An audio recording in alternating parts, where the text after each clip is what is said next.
어머니, 저희 독감 걸려서 아버지 장례식 못 가요. 40년을 해로한 남편의 시신이 싸늘하게 식어가는 영안실에서 저는 그 전화를 받았습니다. 평생을 바쳐 키운 하나뿐인 아들이었어요.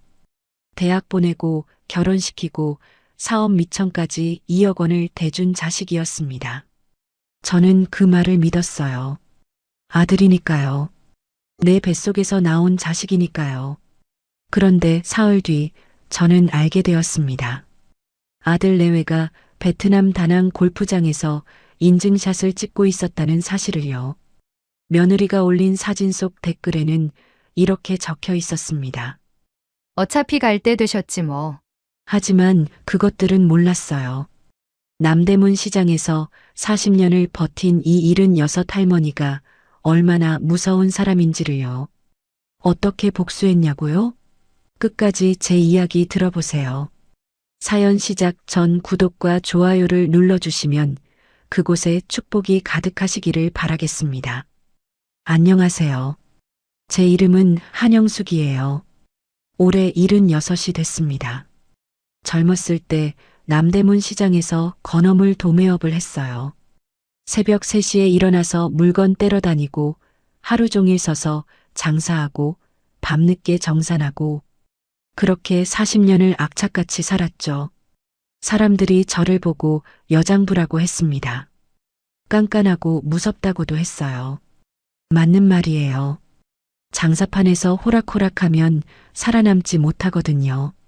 저는 그렇게 이 악물고 돈을 벌어서 건물도 사고 아들도 키웠습니다. 남편은 저와 정반대였어요. 평생 제 기에 눌려 살았지만 불평 한마디 없는 사람이었습니다. 아들한테는 한없이 너그러웠고요. 너무 퍼져서 제가 잔소리를 해도 웃기만 했어요. 그래도 50년을 함께 살았으니 정이 어디 가겠습니까? 이제 80 먹은 영감탱이가 된 남편과 저는 조용한 노후를 보내고 있었습니다. 아니, 보내고 있는 줄 알았어요. 그날도 평범한 아침이었습니다. 새벽 5시에 눈이 떠졌어요. 시장 시절부터 몸에 밴 습관이라 아무리 늦게 자도 그 시간이면 저절로 깨집니다. 저는 살금살금 침대에서 일어나 부엌으로 향했어요. 냉장고에서 콩나물을 꺼내 물에 헹구고 냄비에 올렸습니다. 물이 끓기 시작하자 구수한 냄새가 집 안가득 퍼졌어요. 창밖으로 희뿌연 새벽빛이 스며들고 있었습니다. 참 평화로웠어요. 6시가 조금 넘어서 남편이 부엌에 나타났습니다. 머리카락을 헝클어뜨린 채 눈을 비비면서 들어오는 모습이 80 먹은 영감탱이 같지 않고 꼭 어린애 같았어요. 저도 모르게 웃음이 났습니다. 밥 됐어? 응, 앉아요. 국 퍼줄게. 우리 부부의 아침 대화는 늘 이렇게 짧았습니다. 50년을 함께 살다 보니 긴 말이 필요 없었어요. 눈빛만 봐도 뭘 원하는지 알고 기침 소리만 들어도 어디가 안 좋은지 알았으니까요. 남편은 식탁에 앉았고 저는 뜨끈한 콩나물국을 그릇에 담아 내놓았습니다. 평범하디 평범한 아침 풍경이었어요. 이 평범함이 얼마나 소중한 건지 저는 그때 까맣게 몰랐습니다. 식사를 반쯤 했을 때였어요. 남편이 갑자기 수저를 내려놓더니 오른손으로 가슴팍을 두드렸습니다. 여보, 나 체한 것 같아. 가슴이 좀 답답해. 저는 대수롭지 않게 생각했어요. 남편은 원래 급하게 먹는 버릇이 있어서 체하는 일이 종종 있었거든요. 저는 냉장고에서 매실액을 꺼내 따뜻한 물에 타서 건네줬습니다. 밥 좀 천천히 먹어요. 맨날 허겁지겁 먹으니까 그렇지. 그런데 남편의 상태가 점점 이상해지기 시작했습니다. 매실액을 받아든 손이 덜덜 떨리더니 이마에 식은 땀이 송골송골 맺혔어요. 얼굴빛이 신압으로 창백하게 변해가고 있었습니다. 저는 그제야 뭔가 심상치 않다는 걸 깨달았어요. 심장이 쿵 하고 내려앉는 기분이었습니다. 여보, 왜 그래요? 어디가 아파요? 남편은 대답하지 못했습니다. 대신 왼쪽 가슴을 움켜쥐었어요. 입술이 파랗게 질려가고 있었습니다. 숨을 제대로 쉬지 못하는 것 같았어요. 저는 벌떡 일어나서 전화기를 움켜쥐었습니다. 손가락이 너무 떨려서 번호를 제대로 누르기가 힘들었어요. 119에 전화가 연결되기까지 그 몇 초가 얼마나 길게 느껴졌는지 모릅니다. 급해요. 우리 남편이 가슴을 잡고 쓰러지려 해요. 심장인 것 같아요. 주소를 불러주는 동안 남편이 식탁에 엎어졌습니다. 저는 전화기를 귀에 낀 채로 달려가서 남편을 부축했어요. 몸이 축 늘어져서 혼자 힘으로는 제대로 눕히기도 힘들었습니다. 구급차가 온다고 했는데 그 10분이 영겁처럼 느껴졌어요. 저는 남편의 손을 꽉 잡고 있었습니다. 점점 차가워지는 손이 무서웠어요. 의식이 희미해지는 남편의 눈을 들여다보면서 저는 미친 듯이 소리쳤습니다. 여보, 정신 차려요. 여보. 사이렌 소리가 들리고 구급대원들이 들이닥쳤을 때 저는 멍하니 서 있을 수밖에 없었어요. 그들이 남편을 들것에 싣고 심폐소생술을 시작하는 모습을 보면서도 현실 같지가 않았습니다. 구급차 안에서 저는 한 구석에 쭈그리고 앉아 남편의 얼굴만 바라봤어요. 산소 마스크가 씌워진 그 얼굴이 너무 낯설었습니다. 응급실에 도착하자마자 의료진이 남편을 받아갔습니다. 저는 따라 들어가지 못하고 복도에 남겨졌어요. 유리문 너머로 하얀 가운을 입은 사람들이 분주하게 움직이는 게 보였습니다. 기계에서 삐삐하는 소리가 났고 누군가가 소리쳤어요. 저는 유리문에 이마를 갖다 대고 안을 들여다봤습니다. 다리에서 힘이 빠져서 그 자리에 주저앉고 말았어요. 소독약 냄새가 코를 찔렀습니다. 형광등 불빛이 너무 밝았고 복도 바닥은 너무 차가웠어요. 저는 거기 쭈그리고 앉아서 기도를 했습니다. 평생 무릎 꿇고 빈 적 없는 제가 마음속으로 간절히 빌었어요. 제발 살려달라고요. 얼마나 지났을까요? 하얀 가운을 입은 의사가 유리문을 열고 나왔습니다. 그의 표정을 보는 순간 저는 알았어요. 알고 싶지 않았지만 알 수밖에 없었습니다. 보호자분이시죠?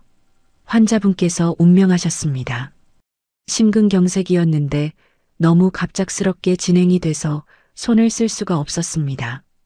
삼가 고인의 명복을 빕니다. 그 말이 귀에 들어오는데 이상하게 웅웅거리면서 들렸습니다. 마치 물속에서 듣는 것처럼요. 제 주변의 모든 소리가 차단된 것 같았어요. 의사가 뭔가 더 말하는 것 같은데 하나도 알아들을 수가 없었습니다. 귀에서 이명이 나고 눈앞이 뿌옇게 변했어요. 이건 꿈일 거야. 저는 속으로 되뇌었습니다. 아침에 분명 멀쩡히 밥을 먹던 사람이 어떻게 갑자기 죽어요. 말이 안 돼요. 저는 현실을 받아들일 수가 없었습니다. 장례식장으로 이송한다는 말을 들었을 때 저는 정신을 차리려고 허벅지를 꼬집었어요. 아팠습니다. 그제야 이게 꿈이 아니라는 걸 깨달았어요. 50년을 함께한 내 남편이 정말 떠난 거구나. 눈물이 주르륵 흘러내렸습니다. 하지만 울고만 있을 수는 없었어요. 해야 할 일이 있었습니다. 상주인 아들 민호에게 알려야 했어요. 저는 떨리는 손으로 휴대폰을 꺼내서 아들 이름을 찾았습니다. 전화를 걸었어요. 신호음이 갔습니다. 받지 않았어요. 다시 걸었습니다. 또 안 받았습니다. 3번, 4번, 5번. 저는 10통이 넘도록 전화를 걸었습니다. 왜 안 받는 거야? 아버지가 돌아가셨는데 왜 전화를 안 받아? 속이 타들어갔습니다. 한참이 지나서야 전화가 연결되었습니다. 그런데 받은 건 아들이 아니라 며느리 수진이었어요. 수화기 너머로 이상한 소리가 들렸습니다. 미세한 바람 소리 같기도 하고 사람들이 웅성거리는 소리 같기도 했어요.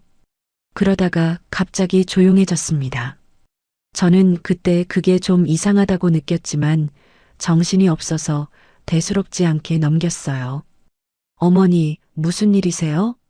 며느리의 목소리는 평소와 달리 어딘가 경계하는 듯한 느낌이었습니다. 저는 숨을 고르고 말했어요. 목이 메어서 말이 제대로 나오질 않았습니다. 수진아, 아버지가 가셨다. 짧은 침묵이 흘렀습니다. 그 정적이 묘하게 길게 느껴졌어요.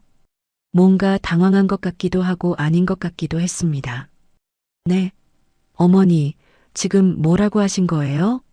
아버지가 오늘 아침에 쓰러져서 병원에 갔는데 돌아가셨어. 빨리 와라. 장례식장 가야 해. 그러자 며느리가 갑자기 기침을 하기 시작했습니다. 콜록콜록 하는 소리가 들렸는데 이상하게도 수화기에 대고 하는 게 아니었어요. 고개를 돌려서 일부러 하는 것 같았습니다. 캑캑거리는 소리가 어딘가 자기적으로 느껴졌어요. 어머니, 어떡해요? 큰일 났네. 저랑 민호 씨 둘 다 사흘 전부터 심한 독감에 걸려서 집에서 격리 중이에요. 전염성이 너무 강해서 병원에서 밖에 나가지 말래요. 순간 제 귀를 의심했습니다. 독감이라고요? 아버지가 돌아가셨는데 독감 때문에 못 와요? 그때 수화기 너머로 아들 민호의 목소리가 들렸습니다. 작게 들렸지만 분명히 들었어요. 아씨, 타이밍 진짜. 짜증내는 목소리였습니다. 아버지가 돌아가셨다는데 짜증을 내다니요. 저는 귀를 의심했습니다. 잘못 들은 건가 싶었어요. 아니, 잘못 들은 거라고 믿고 싶었습니다. 며느리가 다시 기침을 하고는 논리정연하게 설명을 늘어놓았습니다. 어머니, 저희가 가면 조문객들 다 옮아요. 아버님 마지막 가시는 길에 민폐 끼칠 수 없잖아요. 너무 속상하지만 어쩔 수가 없어요. 저희 마음은 거기 있는 거 아시죠? 저는 할 말을 잃었습니다. 기가 막혀서 화를 낼 힘조차 없었어요. 남편이 죽었는데 아들 내외가 독감 때문에 못 온다니요. 이게 말이 되는 소리인가요? 하지만 전염병이라는데 오라고 강요할 수도 없는 노릇이었습니다. 그래. 산 사람은 살아야지. 전염병이라니 오지 마라. 제 목소리는 힘이 없었습니다. 전화를 끊고 저는 한참을 멍하니 서 있었어요. 영안실 복도는 텅 비어 있었고 형광등만 칙칙하게 빛나고 있었습니다. 남편은 저 안에서 싸늘하게 누워 있고 상주가 되어야 할 아들은 오지 않는다니요. 이 서러움을 어디다 하소연해야 할지 막막했습니다. 그런데 문득 이상한 생각이 들었어요. 3일 전에 며느리가 집에 왔었거든요. 그때 창고를 뒤지더니 남편의 골프백을 찾아냈습니다. 남편이 젊었을 때 장만한 한정판 명품 골프백이었어요. 어머니, 아버님 골프백 가죽이 좀 상한 것 같아서요. 제가 가죽 케어 맡겨올게요. 그때는 효도하려나 보다 싶어서 고맙다고 했습니다. 그런데 지금 생각해보니 앞뒤가 안 맞았어요. 독감에 걸려서 사흘째 집에서 격리 중이라면서요? 그럼 3일 전에 우리 집에 온 건 뭐예요? 그때는 멀쩡했잖아요. 기침 한 번 안 했잖아요. 저는 고개를 저었습니다. 지금 내가 너무 예민해져서 이상한 생각을 하는 건가 싶었어요. 남편을 잃은 충격으로 판단력이 흐려진 건지도 모르겠다고요. 하지만 가슴 한구석에 작은 의심의 씨앗이 심어졌습니다. 그 씨앗이 나중에 얼마나 무시무시한 뿌리를 내리게 될지 저는 그때 몰랐어요. 저는 무거운 발걸음을 옮겨 장례식장 쪽으로 향했습니다. 혼자서요. 50년을 함께한 남편의 마지막 길을 혼자 지켜야 한다는 사실이 어깨를 짓눌렀습니다. 등이 굽어지는 것 같았어요. 하지만 누구에게도 기댈 수 없었습니다. 아들마저 올 수 없다고 했으니까요. 영안실 문 앞에서 저는 잠시 멈춰 섰습니다. 그리고 작게 중얼거렸어요. 여보, 미안해. 자식 농사 이것밖에 못 지어서 당신 가는 길 외롭게 만드네. 눈물이 또 흘러내렸습니다. 이건 시작에 불과했어요. 진짜 지옥 같은 며칠이 기다리고 있다는 걸 저는 아직 몰랐습니다. 장례식장에 도착했을 때 저는 완전히 녹초가 된 상태였습니다. 장의사 직원이 이것저것 물어보는데 머리가 하나도 안 돌아갔어요. 빈소는 몇 호로 할 건지, 제단은 어떤 걸로 할 건지, 수의는 뭘로 할 건지, 음식은 어떻게 준비할 건지, 조화는 어디서 받을 건지. 저는 그냥 고개만 끄덕였습니다. 뭘 선택했는지도 모르겠어요. 정신이 몽롱했거든요. 50년을 함께 산 사람이 갑자기 사라졌는데 어떻게 정신이 온전하겠습니까? 다리가 후들거렸고 머릿속이 하얗게 비어 있었습니다. 빈소가 차려지고 나서야 저는 현실을 실감했습니다. 국화꽃으로 둘러싸인 영정사진 속에서 남편이 웃고 있었어요. 칠순 때 찍은 사진이었습니다. 그때만 해도 건강했는데 저는 영정 앞에 무릎을 꿇고 한참을 울었습니다. 눈물이 마를 줄을 몰랐어요. 검은 상복을 입고 거울을 봤을 때 저는 깜짝 놀랐습니다. 거울 속에 제가 너무 초라해 보였거든요. 하룻밤 사이에 10년은 늙은 것 같았어요. 눈은 퉁퉁 붓고 얼굴은 헬쑥했습니다. 광대뼈가 툭 튀어나와 보였어요. 하지만 울고만 있을 수는 없었습니다. 상주가 없으니 제가 다 해야 했어요. 첫날 저녁부터 조문객들이 오기 시작했습니다. 남편이 워낙 인맥이 넓었던 사람이라 아는 얼굴들이 많이 왔어요. 시장 상인의 동료들, 동네 어르신들, 친척들, 남편이 거래하던 도매상 사장들. 그들은 하나같이 빈소에 들어서자마자 두리번거렸습니다. 뭔가를 찾는 눈빛이었어요. 저는 그게 뭔지 알았습니다. 상주를 찾는 거였죠. 영숙 씨, 민호는 어디 있어요? 아들 내외는 안 왔어? 상주가 왜 안 보여? 그 질문을 수십 번도 넘게 받았습니다. 저는 그때마다 같은 대답을 해야 했어요. 심한 독감에 걸려서 격리 중이래요. 전염성이 강해서 못 온대요. 말할 때마다 얼굴이 화끈거렸습니다. 창피했어요. 부끄러웠어요. 아버지 장례식에 아들이 안 오다니요. 아무리 독감이라고 해도 말이 되나요? 조문객들의 표정이 미묘하게 변하는 게 보였습니다. 눈썹을 치켜 올리는 사람, 입꼬리가 실룩거리는 사람, 고개를 갸웃거리는 사람. 믿는 사람도 있었고 못 믿는 사람도 있었어요. 대부분은 의아해하면서도 더 묻지는 않았습니다. 첫날 밤을 꼬박 새웠습니다. 조문객들이 끊이지 않았거든요. 저는 잠도 제대로 못 자고 빈소를 지켰습니다. 다리가 퉁퉁 붓고 허리가 끊어질 것 같았어요. 눈앞이 핑핑 돌았습니다. 76 먹은 할머니가 밤을 꼬박 새우니 몸이 버틸 수가 없었어요. 한 번은 저를 봤다가 비틀거려서 옆에 있던 친척이 부축해줬습니다. 아들이 옆에 있었다면 부축이라도 해줬을 텐데 저는 원망스러웠습니다. 민호가 정말 밉더라고요. 그래도 내 배 아파 낳은 자식인데 하는 마음과 어떻게 이럴 수 있냐는 마음이 뒤섞여서 복잡했습니다.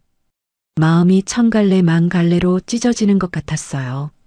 첫날 밤 늦게 잠깐 화장실에 갔습니다. 용물을 보고 세면대에서 손을 씻는데 밖에서 소리가 들렸어요. 조문객들이 수군거리는 소리였습니다. 저는 귀를 기울였어요. 독감이 대수야? 부모가 죽었는데 안 오는 게 말이 돼? 그러게. 아무리 아파도 기어서라도 와야지. 며느리가 보통이 아니래. 시어머니한테 맨날 대들고 해외여행 다니느라 정신없다던데. 쯧쯧, 요즘 젊은 것들은 버릇이 없어. 가슴이 찢어지는 것 같았습니다. 남의 입에 오르내리는 게 이렇게 서러운 줄 몰랐어요. 내 자식 욕을 하는데 반박도 못하고 숨어 있어야 하다니요. 저는 화장실 칸 안에서 입술을 깨물고 눈물을 삼켰습니다. 나가면 또 아무렇지 않은 척해야 했거든요. 세상에 이런 수모가 있나 싶었습니다. 둘째 날 아침 염습 시간이 되었습니다. 남편의 마지막 얼굴을 닦아주는 시간이었어요. 저는 떨리는 손으로 수건을 들었습니다. 남편의 얼굴은 평화로워 보였어요. 자는 것 같았습니다. 주름 하나하나가 다 정겨웠어요. 저는 조심스럽게 그의 이마를 닦고 볼을 닦았습니다. 손이 떨려서 수건을 놓칠 뻔했어요. 50년 동안 옆에서 잤던 얼굴인데 이제 다시는 볼 수 없다니요. 영감 미안해요. 자식 농사 잘못 지어서 당신 가는 길 이렇게 외롭게 만들었네요. 가족이라곤 저 혼자뿐이었습니다. 아들도 며느리도 없이 남편의 마지막을 보내야 했어요. 눈물이 멈추지 않았습니다. 장의사 직원이 옆에서 휴지를 건네줬어요. 저는 연신 코를 풀면서 염습을 마쳤습니다. 이게 마지막이구나 싶으니 발걸음이 떨어지지 않았어요. 그날 오후 반가운 얼굴이 빈소에 나타났습니다. 김 설계사였어요. 남편과 30년 넘게 알고 지낸 보험 설계사인데 눈치가 빠르고 발이 넓은 사람이었습니다. 시장통 소식은 김 설계사가 다 알고 있다는 말이 있을 정도였죠. 귀가 얇고 입이 싼 것도 있지만 그만큼 정보가 빠른 사람이었어요. 형님, 이게 무슨 일이에요? 박 사장님이 갑자기 가시다니. 김 설계사가 조문을 하고 나서 저와 함께 식사를 했습니다. 장례식장 식당에서 설렁탕을 시켜놓고 마주 앉았어요. 저는 입맛이 없어서 국물만 떠먹고 있었습니다. 김 설계사가 국을 떠먹다 말고 고개를 갸웃거렸어요. 근데 형님, 민호 씨는요? 상주가 왜 안 보여요? 또 그 질문이었습니다. 저는 피곤한 목소리로 대답했어요. 독감 걸려서 격리 중이래. 전염성이 강하다고 못 온대. 김 설계사의 얼굴에 묘한 표정이 스쳤습니다. 눈썹이 꿈틀거리고 입술을 달싹거렸어요. 뭔가 할 말이 있는 것 같은데 망설이는 눈치였습니다. 저는 직감적으로 알아챘어요. 이 사람이 뭔가 알고 있구나. 왜요? 할 말 있으면 해요. 김 설계사가 숟가락을 내려놓고 주위를 둘러봤습니다. 아무도 없는 걸 확인하고 나서 목소리를 낮췄어요. 형님, 근데 아드님 내외 진짜 독감 맞아요? 제가 헛것을 봤나? 심장이 덜컥했습니다. 저는 김 설계사의 눈을 똑바로 쳐다봤어요. 무슨 소리예요? 뭘 봤는데요? 3일 전에요. 인천공항 라운지에서 봤어요. 민호 씨가 형님네 바깥 양반 그 한정판 골프백 메고 있길래 딱 알아봤죠. 그 가방 아무나 못 가지는 거잖아요. 한눈에 알아봤어요. 제 손이 떨리기 시작했습니다. 3일 전이면 남편이 쓰러지기 하루 전이었어요. 그리고 며느리가 골프백을 가져간 날이기도 했습니다. 며느님은 핑크색 캐리어 끌고 있었고요. 둘 다 반팔에 반바지 차림이던데요.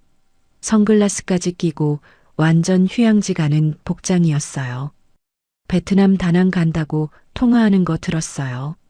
제가 인사하려고 했는데 사람이 많아서 놓쳤어요. 그때 사장님 골프백이네 하고 알아봤죠. 머리를 망치로 맞은 것 같았습니다. 귀가 먹먹해지고 눈앞이 흐려졌어요. 3일 전에 공항에 있었다고요? 반팔에 반바지를 입고 베트남 간다고요? 타임라인이 맞아떨어졌습니다. 3일 전에 여행을 떠났으면 사흘 전부터 독감에 걸려 격리 중이라는 건 새빨간 거짓말이었어요. 그들은 해외여행을 가면서 독감 핑계를 댄 거였습니다. 아버지가 쓰러졌다는 연락을 받고도 여행을 중단하기 싫어서 거짓말로 퉁친 거예요. 골프가 아버지 장례식보다 중요했던 거죠. 형님? 형님 괜찮아요? 김 설계사가 걱정스럽게 물었지만 저는 대답할 수가 없었습니다. 배신감이 온몸을 휘감았어요.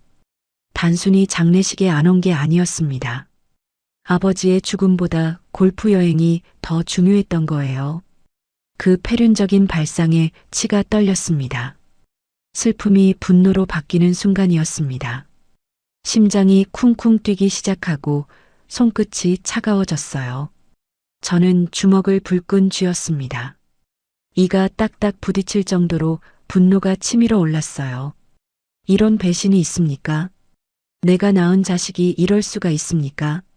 형님, 제가 괜히 말씀드린 건가요? 얼굴이 하얘졌어요. 아니에요. 고마워요. 알려줘서 정말 고마워요. 저는 억지로 미소를 지었습니다. 하지만 속은 부글부글 끓고 있었어요. 김설계사가 돌아간 뒤 저는 빈소로 가서 영정 사진 앞에 섰습니다. 남편의 웃는 얼굴을 노려보며 저는 눈물을 닦았어요. 당신 저놈들 용서하지 마. 나도 안 참아.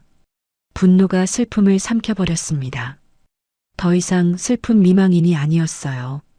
저는 장례식장 식당으로 돌아가서 밥을 국에 말아 억지로 밀어 넣었습니다.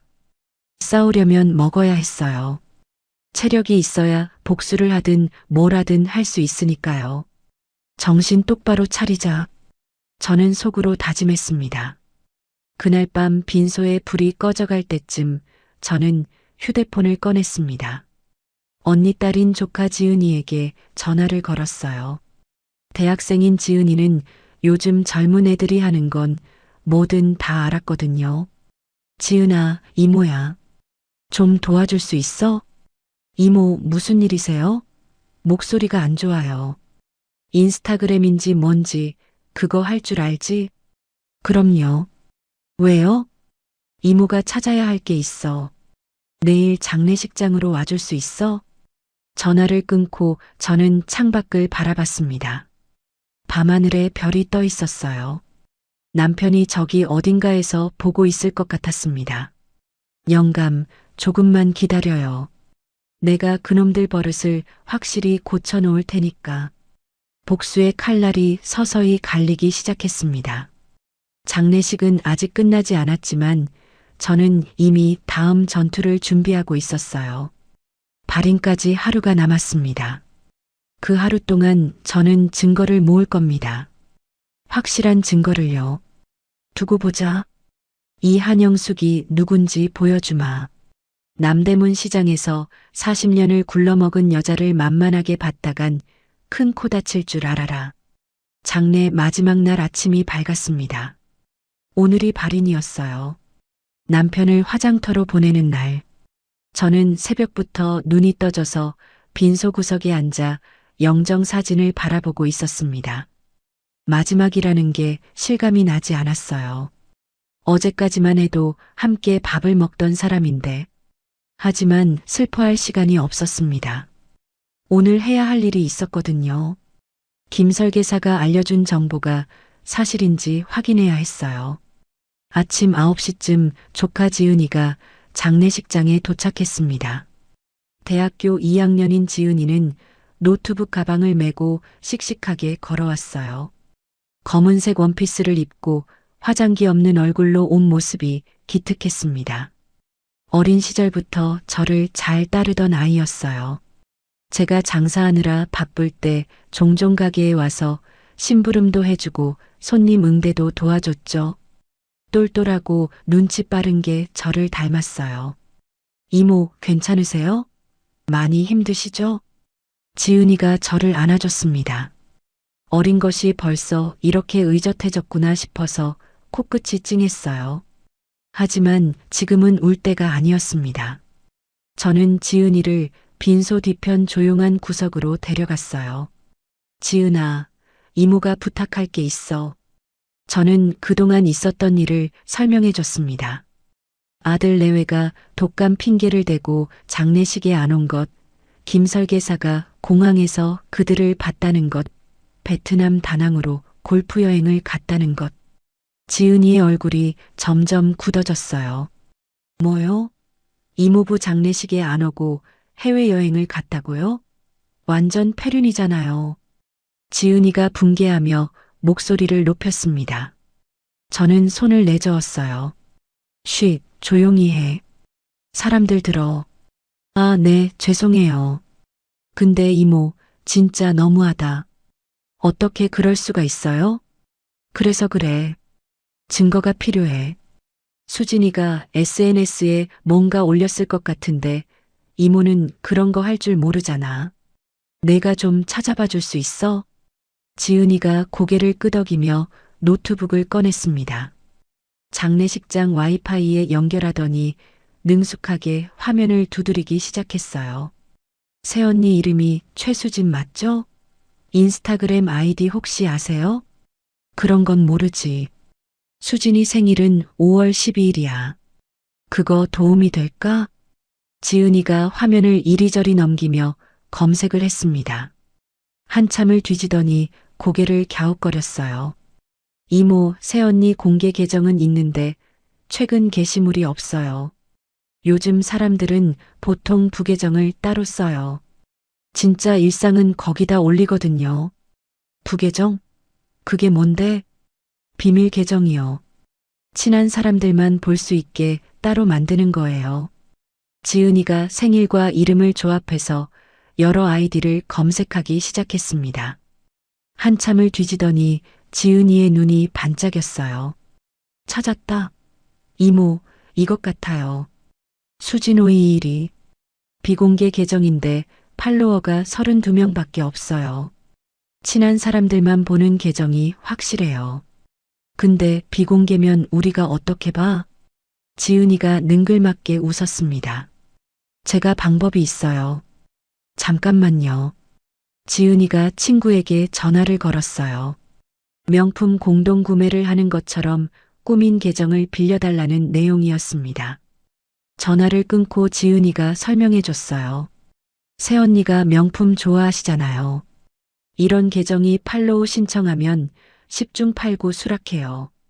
지은이가 빌린 계정으로 며느리의 비공개 계정에 팔로우 신청을 보냈습니다. 이제 기다리는 수밖에 없었어요. 저는 조마조마한 마음으로 빈소와 구석 자리를 왔다 갔다 했습니다. 조문객들 응대를 하면서도 계속 지은이 쪽을 힐끔힐끔 쳐다봤어요. 손에 땀이 났습니다. 만약 수락을 안 하면 어쩌지?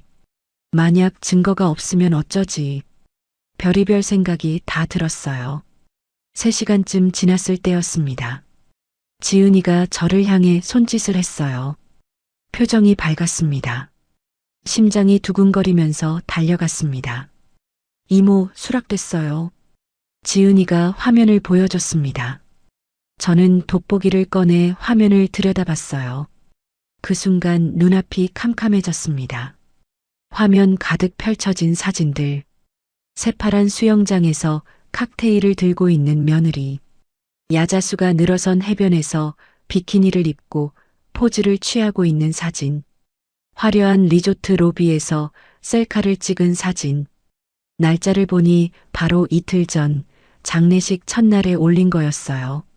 남편이 영안실에 누워 있을 때 며느리는 수영장에서 놀고 있었던 겁니다. 제가 밤새 빈소를 지키며 다리가 붓도록 서 있을 때 저녀는 비키니를 입고 칵테일을 마시고 있었어요. 손이 부들부들 떨렸습니다. 화면을 넘기니 더 기가 막힌 사진이 나왔어요. 아들 민호가 골프장에서 V자를 그리고 있는 사진이었습니다. 푸른 잔디 위에서 환하게 웃고 있었어요. 그런데 어깨에 맨 골프백이 낯익었습니다. 남편의 그 한정판 골프백이었어요. 남편이 평생 아끼던 그 가방을 메고 환하게 웃고 있었습니다. 아버지가 죽었는데 그 아버지의 골프백을 들고 놀러 갔다니. 이게 사람이 할 짓입니까? 짐승만도 못한 놈들이었어요. 이모, 여기 댓글 좀 보세요. 지은이가 화면을 더 내렸습니다. 사진 밑에 해시태그가 달려 있었어요. 시월드 탈출, 독감 찬스, 골프 천국. 그리고 친구가 단 댓글이 보였습니다. 시아버지 돌아가셨다며? 그 밑에 며느리가 단 답글이 있었어요. 어차피 갈 때 되셨지 뭐. 난 내 인생 즐길래. 저는 휴대폰을 바닥에 던질 뻔했습니다. 지은이가 황급히 막았어요. 눈에서 눈물이 흘러내렸는데 슬픈 눈물이 아니었습니다. 분노의 눈물이었어요. 이가 딱딱 갈렸습니다. 이모, 진정하세요. 증거 다 날아가요. 내가 저런 걸 며느리라고 드리고 밥을 해 먹였구나. 내가 미쳤지. 저는 이를 악물었습니다. 지은이가 침착하게 말했어요. 이모, 지금 중요한 건 증거 확보예요. 제가 다 캡처해 놓을게요. 사진이고 댓글이고 날짜 나오게 전부 저장할게요. 나중에 지워도 소용없게요. 지은이가 능숙하게 화면을 캡처하고 파일로 저장했습니다. 모든 사진, 모든 댓글, 모든 날짜를 하나도 빠짐없이 긁어 모았어요. 사진이 30장이 넘었습니다. 댓글도 수십 개였어요. 저는 그 모습을 지켜보면서 마음을 다잡았습니다. 울어봤자 소용없어. 복수를 해야 해. 이 증거들이 나중에 큰 무기가 될 거였어요. 오후 1시 발인 시간이 되었습니다. 저는 지은이에게 파일을 메일로 보내달라고 부탁하고 빈소로 돌아갔어요. 조문객들이 마지막 인사를 하러 모여들었습니다. 마지막으로 남편의 관 앞에 섰습니다. 국화꽃 향기가 코끝을 스쳤어요. 흰 국화가 관을 가득 덮고 있었습니다. 여보, 이제 가는 거예요. 당신 아들이 뭘 했는지 나 다 알아냈어요. 걱정 마요. 내가 반드시 그 버릇 고쳐놓을 테니까. 관이 운구차에 실렸습니다. 화장터까지 가는 길이 멀게 느껴졌어요. 차창 밖으로 스쳐 지나가는 풍경이 흐릿하게 보였습니다. 50년을 함께한 사람을 떠나보내는 길, 상주 없이 홀로 보내는 길, 서럽기도 하고 분하기도 했습니다. 아들이 옆에 없다는 게 새삼 원망스러웠어요. 화장터에서 마지막 인사를 했습니다. 남편의 얼굴을 마지막으로 보는 시간이 주어졌어요. 수의를 입은 남편은 정말 잠든 것처럼 평화로워 보였습니다. 저는 그 얼굴을 한참 들여다봤어요. 50년을 함께한 얼굴. 이제 다시는 볼 수 없는 얼굴. 여보, 잘 가요. 저승에서 편히 쉬어요. 관 뚜껑이 닫히고 화염 속으로 들어가는 걸 보면서 저는 남편에게 약속했어요. 당신 죽음을 이렇게 모독한 놈들 절대 그냥 안 둔다고요. 뼛속까지 후회하게 만들어주겠다고요. 2시간 뒤 유골함을 받아들었습니다. 남편이 이렇게 작아져서 돌아왔어요. 가슴이 먹먹했습니다. 유골함을 받아들고 집으로 돌아왔을 때는 이미 해가 저물어 있었습니다. 텅 빈 집이 낯설었어요. 현관문을 열자마자 남편 냄새가 났습니다. 남편이 쓰던 구두가 신발장에 가지런히 놓여 있었어요. 거실에는 남편이 보던 신문이 그대로 있었습니다. 모든 게 그대로인데 남편만 없었어요. 저는 안방으로 들어가서 남편 냄새가 배어 있는 베개를 끌어안고 한참을 울었습니다. 배가 뒤틀리도록 울었어요. 목이 쉴 때까지 울었습니다. 눈물이 마를 때까지 울고 나니 마음이 차갑게 식었어요. 이제 슬퍼할 시간은 끝났습니다. 복수할 시간이었어요. 저녁 8시쯤 휴대폰이 울렸습니다. 아들 민호에게서 온 문자였어요. 어머니, 저희 이제 몸이 좀 나아서요. 내일 집에 찾아뵐게요. 불효자를 용서해 주세요. 저는 콧웃음을 쳤습니다. 여행 끝나니까 이제서야 연락이 오는군. 독감이 나았다고? 웃기고 있네. 베트남 햇볕에 볼때기가 익었겠다. 저는 답장을 보내지 않았어요. 대신 차갑게 미소를 지었습니다. 오냐 와라. 기다리고 있으마.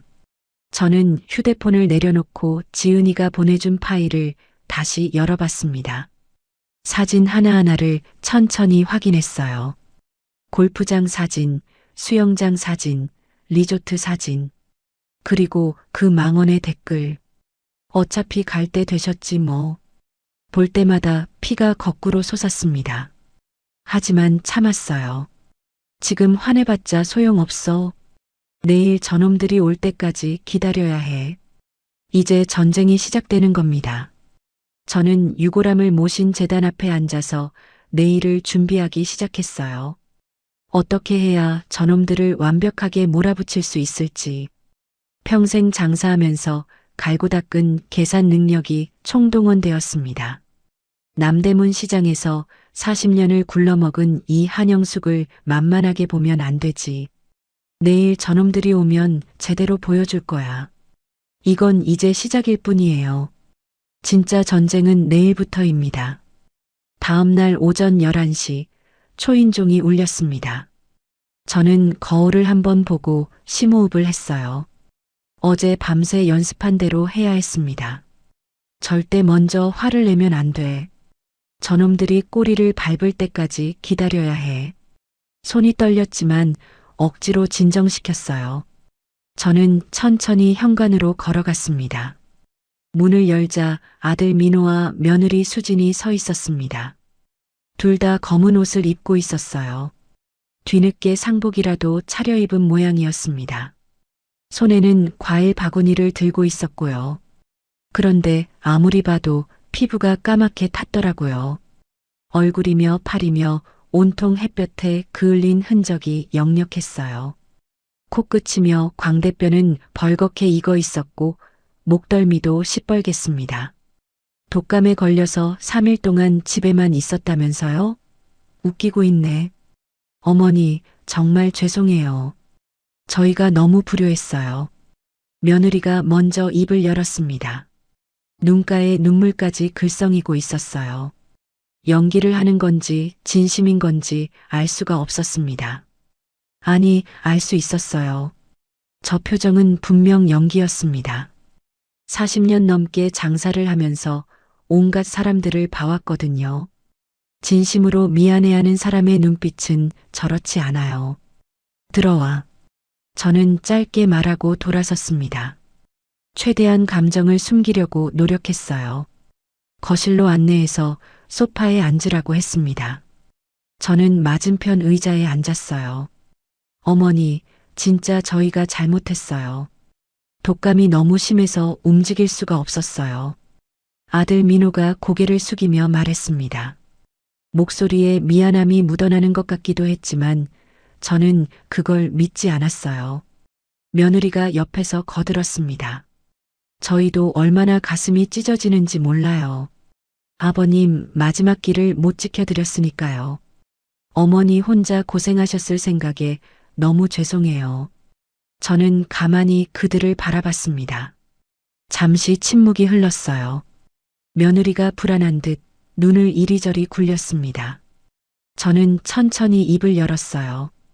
그래, 독감이 많이 힘들었겠구나. 3일 동안 집에만 있었다며? 네, 어머니. 정말 고열의 기침에 난리가 났어요. 며느리가 고개를 끄덕였습니다. 저는 고개를 갸웃거렸어요. 근데 이상하네. 3일 동안 집에만 있었는데 왜 이렇게 얼굴이 까맣게 탔어? 순간 며느리의 표정이 굳었습니다. 아들도 당황한 기색을 감추지 못했어요. 며느리가 더듬거리며 대답했습니다. 아, 이거요? 그게 집에 있으면서 베란다에서 좀 햇볕을 쬐었어요. 비타민 D가 면역력에 좋다고 해서요. 베란다에서요? 근데 팔뚝하고 발등까지 이렇게 고르게 타려면 베란다에서는 안 되겠는데. 저는 며느리의 발등을 가리켰습니다. 슬리퍼 끈 자국이 선명하게 나 있었어요. 해변에서 신는 그 슬리퍼 말이에요. 며느리의 얼굴이 새하얗게 질렸습니다. 어머니, 그게... 됐어. 변명 안 해도 돼. 저는 휴대폰을 꺼냈습니다. 지은이가 보내준 사진들을 열었어요. 화면을 며느리 앞에 들이밀었습니다. 이게 뭐야? 며느리의 눈이 휘둥그레졌습니다. 자기가 올린 사진이 거기 있으니 얼마나 놀랐겠어요. 입이 벌어지고 눈동자가 흔들렸습니다. 아들도 화면을 보더니 얼굴이 창백해졌어요. 수영장 사진, 골프장 사진, 리조트 사진, 그리고 그 댓글들까지. 시아버지 장례식 날 베트남 다낭에서 골프 치고 수영장에서 놀았구나. 그러면서 나한테는 독감 걸렸다고 거짓말을 했어. 제 목소리가 점점 높아졌습니다. 참으려고 했는데 도저히 참을 수가 없었어요. 이 댓글은 뭐야? 어차피 갈 때 되셨지 뭐. 이게 사람이 할 소리야? 며느리가 벌떡 일어났습니다. 당황한 표정이 금세 뻔뻔한 표정으로 바뀌었어요. 어머니, 어떻게 제 비공개 계정을 보신 거예요? 이거 사생활 침해 아니에요? 저는 기가 막혀서 웃음이 나왔습니다. 잘못을 하고도 저런 소리가 나오다니. 사생활 침해? 지금 네가 한 짓을 생각해봐. 시아버지 장례식에 거짓말하고 안 온 게 잘한 짓이야? 아들이 끼어들었습니다. 어머니, 진정하세요. 저희가 잘못했어요. 근데 여행은 한 달 전부터 예약해 놓은 거라서 취소가 안 됐어요. 비행기 표도 환불이 안 되고, 비행기 표가 환불이 안 돼서? 그래서 아버지 죽음보다 돈이 더 중요했어? 저는 자리에서 벌떡 일어났습니다. 손이 부들부들 떨렸어요. 그리고 이 골프백은 뭐야? 이거 네 아버지 거잖아. 아버지가 평생 아끼던 건데 이걸 들고 놀러 갔어? 아들이 말문이 막힌 듯 입만 벙긋거렸습니다. 며느리가 대신 나섰어요. 어머니, 그건 저희가 가죽 케어 맡기려고 가져간 거라고 했잖아요. 가죽 케어를 베트남 골프장에서 해? 나를 바보로 하냐? 저는 휴대폰을 집어던지듯 테이블에 내려놓았습니다. 그때 문득 옛날 일이 떠올랐어요. 남편이 생전에 걱정하던 것들이요. 그리고 너희들 나한테 숨긴 거 있지? 아들의 눈이 흔들렸습니다. 저는 그 눈빛을 놓치지 않았어요. 뭔데요, 어머니? 3년 전에 아버지한테 사업자금 빌려간 거 2억 원. 그거 갚았어? 순간 거실의 공기가 얼어붙었습니다. 아들의 얼굴이 하얗게 변했어요. 며느리도 굳은 표정이었습니다. 역시나 저는 속으로 생각했어요. 남편이 죽기 전에 걱정하던 게 이거였어요. 아들한테 빌려준 돈을 못 받을까봐 노심초사했거든요. 그게 아직 못 갚았구나.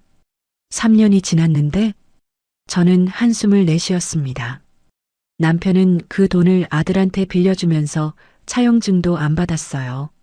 자식한테 차용증을 받는 게 말이 되냐면서요. 그 순진한 영감탱이. 저는 그때 반대했지만 남편이 우겼어요. 아들이 사업을 한다는데 도와줘야지 않겠냐고. 결국 평생 모은 노후 자금을 털어서 아들한테 줬습니다. 그게 2억 원이에요. 그 돈은 아버지가 평생 모은 돈이야. 우리 노후 자금이었어. 그걸 너한테 빌려줬는데 3년이 지나도록 한 푼도 안 갚고 장례식에는 안 오고 해외여행을 가? 저는 가슴을 쳤습니다. 목이 메어서 말이 제대로 안 나왔어요. 3년 전 그날이 떠올랐습니다. 아들이 무릎을 꿇고 울면서 빌었어요. 사업이 망해서 당장 돈이 필요하다고, 이번만 도와달라고. 남편은 그 모습을 보고 금고를 열었어요. 평생 모은 돈을 꺼내서 아들 손에 쥐어줬습니다. 네 아버지가 얼마나 속상해했는지 알아? 매일 밤 한숨만 쉬면서 그래도 내 아들인데 믿어야지 하고 스스로 달래더라. 그런 아버지를 이렇게 배신해? 아들이 고개를 푹 숙였습니다. 어깨가 축 처져 있었어요. 하지만 며느리는 달랐습니다. 오히려 눈을 부라리며 저를 쳐다봤어요. 어머니, 그 돈은 나중에 유산으로 받을 거니까 먼저 쓴 거예요. 어차피 저희 못 아니에요?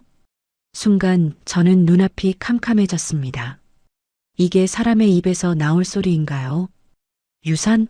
남편이 아직 살아있을 때 유산 타령이나 하고, 지금도 남편 유골이 저 방에 모셔져 있는데 유산 이야기를 하다니 머리끝까지 열이 확 올랐습니다. 너 지금 뭐라고 했어? 틀린 말 했나요? 시아버지 시어머니 돈은 어차피 민호 씨한테 가는 거잖아요. 조금 먼저 쓴 거지 뭐가 문제예요? 아들이 며느리를 말리려고 했지만 이미 늦었습니다. 저는 숨이 턱 막혔어요. 세상에 이런 인간이 있다니. 사람이 이렇게까지 뻔뻔할 수가 있나요? 저는 천천히 고개를 끄덕였습니다. 그래. 잘 알았어. 너희들 생각이 그렇구나. 저는 자리에서 일어났습니다. 현관 쪽을 가리키며 말했어요. 나가라. 어머니, 지금 당장 나가. 다시는 이 집에 발도 들이지 마. 아들이 황급히 일어났습니다. 눈에 눈물이 고여 있었어요. 어머니, 잠깐만요. 저희가 잘못했어요. 제발, 잘못한 거 알면 됐어. 나가. 며느리가 아들의 팔을 잡아 끌었습니다. 작은 목소리로 뭐라고 속삭이더니 아들을 데리고 현관으로 향했어요. 저는 그 뒷모습을 차갑게 지켜봤습니다. 며느리가 신발을 신으면서 저를 흘겨봤어요. 눈빛이 독이 올라 있었습니다. 어머니, 나중에 후회하실걸요. 뭐? 두고 보세요. 저는 그 말에 대꾸하지 않았습니다.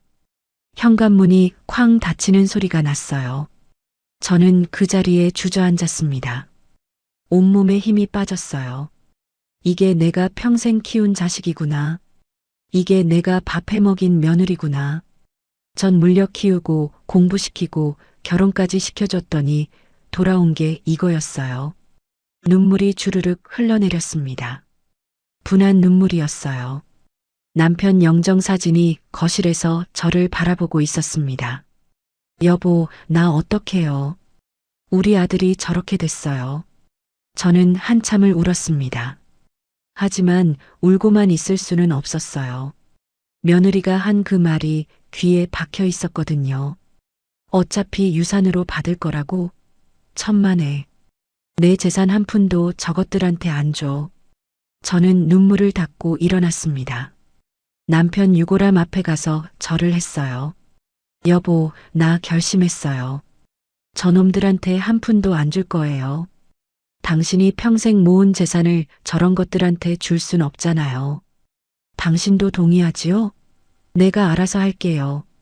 저는 휴대폰을 들었습니다. 변호사를 만나야겠어요. 유언장을 새로 쓰고 재산을 정리해야 합니다.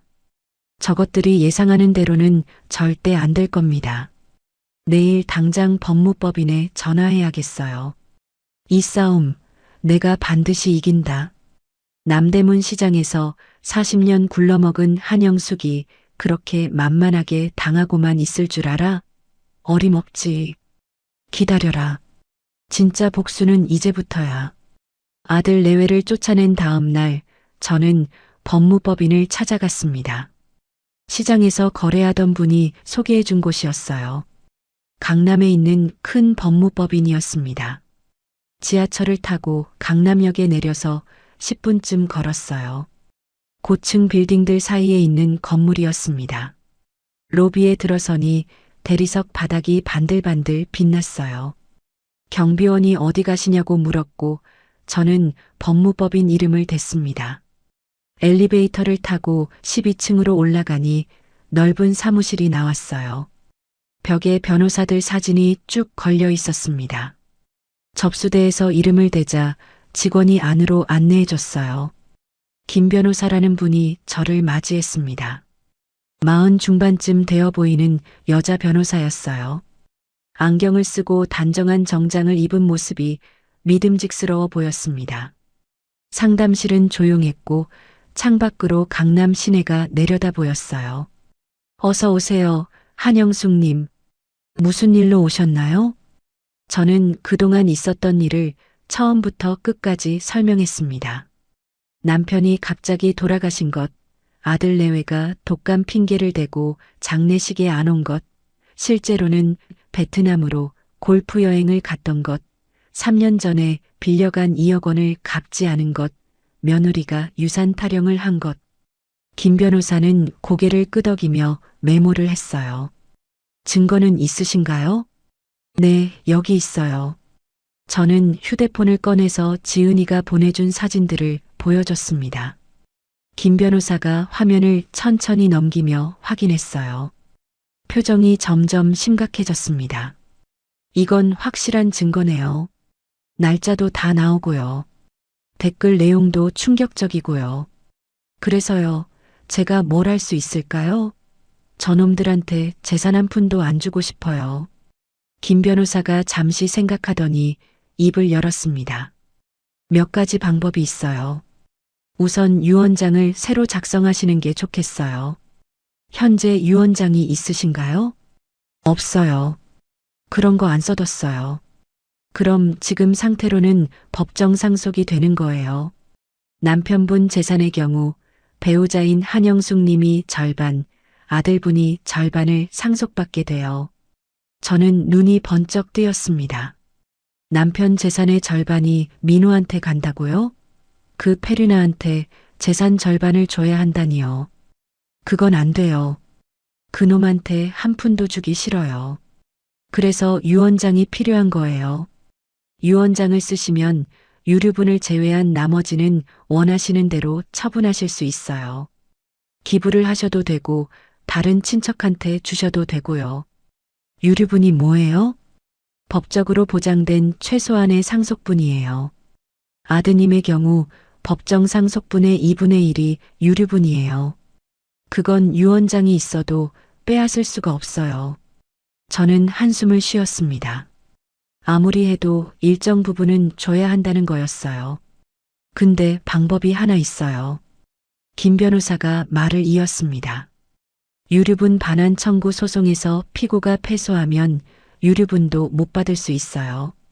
상속 결격 사유라는 게 있거든요. 상속 결격 사유요? 네. 피상속인을 학대하거나 중대한 모욕을 가하거나 부양 의무를 다하지 않은 경우에요. 아드님 내외분이 장례식에 참석하지 않고 해외여행을 갔다는 건 중대한 모욕에 해당할 수 있어요. 가슴이 뛰기 시작했습니다. 희망이 보이는 것 같았어요. 그럼 유류분도 안 줘도 되는 거예요? 소송을 통해 인정받으면 그래요. 하지만 쉽지는 않아요. 확실한 증거가 필요하고요. 증거는 있잖아요. 사진이랑 댓글이랑. 네, 이 정도면 유력한 증거가 될 수 있어요. 근데 한 가지 더 확인해 볼 게 있어요. 김 변호사가 펜을 탁탁 두드리며 말했습니다. 3년 전에 빌려주셨다는 2억 원, 차용증은 없으시죠? 네, 없어요. 남편이 자식한테 차용증을 받냐고. 그럼 계좌이체 기록이라도 있으면 좋겠어요. 금액이 크니까 분명 계좌로 보내셨을 거예요. 저는 고개를 끄덕였습니다. 그건 분명히 있을 거예요. 남편이 은행에서 돈을 찾아서 보낸 기록이 있을 겁니다.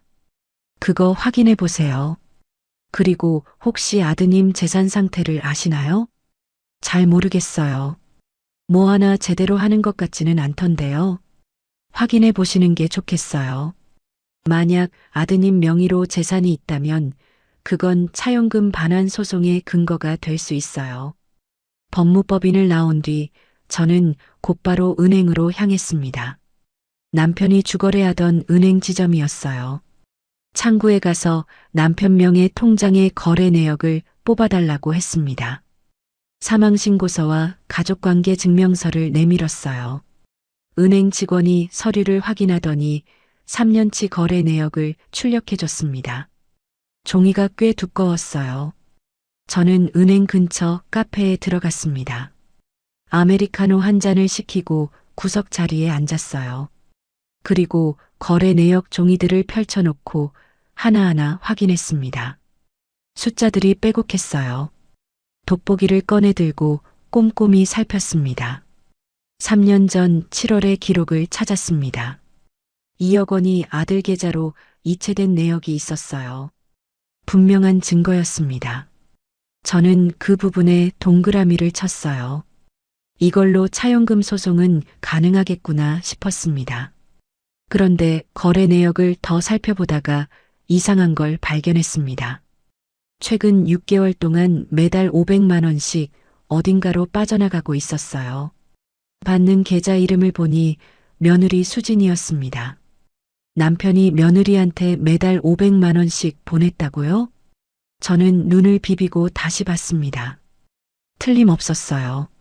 작년 1월부터 올해 6월까지 18달 동안 총 3천만 원이 며느리 계좌로 들어갔습니다. 저는 이런 사실을 전혀 몰랐어요. 남편이 왜 며느리한테 매달 돈을 보냈을까요? 남편은 저한테 한마디도 안 했어요. 손이 떨렸습니다. 머릿속이 복잡해졌어요. 혹시 남편이 며느리한테 협박을 당한 건가? 아니면 무슨 약점을 잡힌 건가? 온갖 생각이 머리를 스쳤습니다. 집에 돌아와서 저는 남편의 서랍을 뒤지기 시작했습니다. 뭔가 단서가 있을 거라고 생각했어요. 먼저 옷장 서랍을 열었습니다. 양말이랑 속옷만 있었어요. 책상 서랍도 열어봤습니다. 오래된 영수증이랑 메모지만 나왔어요. 침대 및 상자까지 끌어냈습니다. 먼지가 폴폴 날렸어요. 옛날 사진첩이랑 편지들이 들어있었지만 단서는 없었습니다. 포기하려던 순간 책상 맨 아래 서랍이 눈에 들어왔어요. 자물쇠가 달려 있었는데 열쇠가 꽂혀 있었습니다. 저는 그 서랍을 열었습니다. 안에 갈색 봉투 하나가 있었어요. 남편이 숨겨둔 거였습니다. 봉투 안에는 종이 한 장이 들어 있었습니다. 접힌 종이를 펼쳐보니 각서였어요.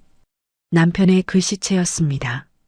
삐뚤빼뚤한 그 글씨를 보니 가슴이 철렁 내려앉았어요. 나 박철수는 며느리 최수진에게 매월 500만 원씩 생활비를 지급하기로 약속합니다. 이는 아들 민호의 사업 실패에 대한 보상이며 향후 이의를 제기하지 않겠습니다. 날짜는 작년 1월이었습니다. 남편의 도장까지 찍혀 있었어요. 도장 옆에는 지장까지 찍혀 있었습니다. 완전히 정식 문서처럼 만들어져 있었어요. 저는 멍하니 그 종이를 바라봤습니다. 남편이 왜 이런 각서를 썼을까요? 사업 실패에 대한 보상이라니요. 그건 아들이 못해서 망한 건데 왜 며느리한테 보상을 해요? 이해가 안 됐습니다. 그때 문득 떠오르는 게 있었어요. 작년 초에 남편이 며칠 동안 밤잠을 못 자고 뒤척이던 때가 있었거든요. 무슨 일이냐고 물어도 아무것도 아니라고만 했어요. 밥도 제대로 안 먹고 한숨만 쉬었습니다. 제가 걱정돼서 병원 가자고 해도 괜찮다고만 했어요. 그때 무슨 일이 있었던 거예요. 며느리한테 뭔가 당한 거였구나. 저는 다시 휴대폰을 들었습니다. 지은이에게 전화를 걸었어요. 지은아, 이모야. 부탁할 게 또 있어. 네, 이모. 뭔데요? 작년 1월쯤에 네 새언니가 뭔가 올린 거 없나 확인해 줄 수 있어? 아니면 그 무렵에 무슨 일이 있었는지. 알겠어요. 찾아볼게요. 근데 이모, 무슨 일 있어요? 목소리가 안 좋으세요. 괜찮아. 나중에 얘기해 줄게. 전화를 끊고 저는 한숨을 쉬었습니다. 남편이 숨기고 있던 게 더 있었구나. 도대체 뭐가 있었던 거야? 며느리가 어떻게 남편을 협박해서 이런 각서를 받아냈을까요? 80 먹은 노인한테서 매달 500만 원씩 뜯어내다니. 상상만 해도 치가 떨렸습니다. 저는 남편 영정 사진을 바라봤어요. 여보, 당신 나한테 뭘 숨긴 거예요? 왜 혼자 끙끙 앓았어요? 나한테 말했으면 내가 도와줬을 텐데. 대답은 없었습니다. 영정 속 남편은 그냥 웃고만 있었어요. 저는 눈물을 닦았습니다. 슬프기도 하고 화가 나기도 했어요. 남편이 원망스러웠습니다. 왜 혼자 다 짊어지려고 했어요? 왜 나한테 한마디도 안 했어요? 하지만 지금 중요한 건 진실을 밝히는 거였어요. 며느리가 남편한테서 뭘 뜯어냈는지, 어떻게 협박했는지 알아내야 했습니다. 그래야 제대로 복수할 수 있으니까요. 각서의 내용도 이상했어요. 사업 실패에 대한 보상이라니. 아들이 사업을 망친 건 아들 잘못이지 왜 시아버지가 보상을 해요? 분명 뭔가 있을 거예요. 저는 주먹을 불끈 쥐었습니다. 기다려라. 니들이 한 짓 다 밝혀낼 테니까. 2억 원에 3천만 원까지 한 푼도 안 남기고 다 토해내게 만들어주마. 그리고 남편이 당한 수모도 반드시 갚아줄 거야. 저는 각서를 조심스럽게 접어서 봉투에 다시 넣었습니다. 이것도 중요한 증거가 될 테니까요. 밤이 깊어가고 있었습니다. 저는 불을 끄지 않고 앉아서 다음 작전을 구상했어요. 이 싸움은 끝나지 않았습니다. 아니, 이제 시작이에요. 이틀 뒤 오후 지은이에게서 연락이 왔습니다. 이모 찾았어요. 근데 이거 직접 보셔야 할 것 같아요. 전화로 말씀드리기가 좀 그래요. 지은이의 목소리가 심상치 않았습니다. 평소와 달리 떨리는 것 같았어요. 뭔가 큰 걸 찾은 모양이었습니다.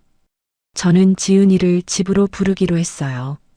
1시간쯤 지나서 지은이가 도착했습니다. 초인종이 울리자 저는 서둘러 현관문을 열었어요. 지은이의 표정이 굳어 있는 게 보였습니다. 입술을 꾹 다물고 있었어요. 노트북 가방을 어깨에 메고 있었습니다. 저는 거실로 안내했어요. 뭘 찾은 거야? 이모, 일단 앉으세요. 충격받으실 수도 있어요. 지은이가 노트북을 펼쳤습니다. 화면에 카카오톡 대화 캡처 사진이 떴어요. 저는 돋보기를 꺼내 들었습니다. 이게 뭐야? 새언니 친구 계정을 뒤지다가 찾았어요. 작년 1월에 새언니가 친구한테 보낸 카톡이에요. 화면을 읽어 내려갔습니다. 며느리가 친구에게 보낸 메시지였어요. 드디어 시아버지한테서 각서 받아냈어.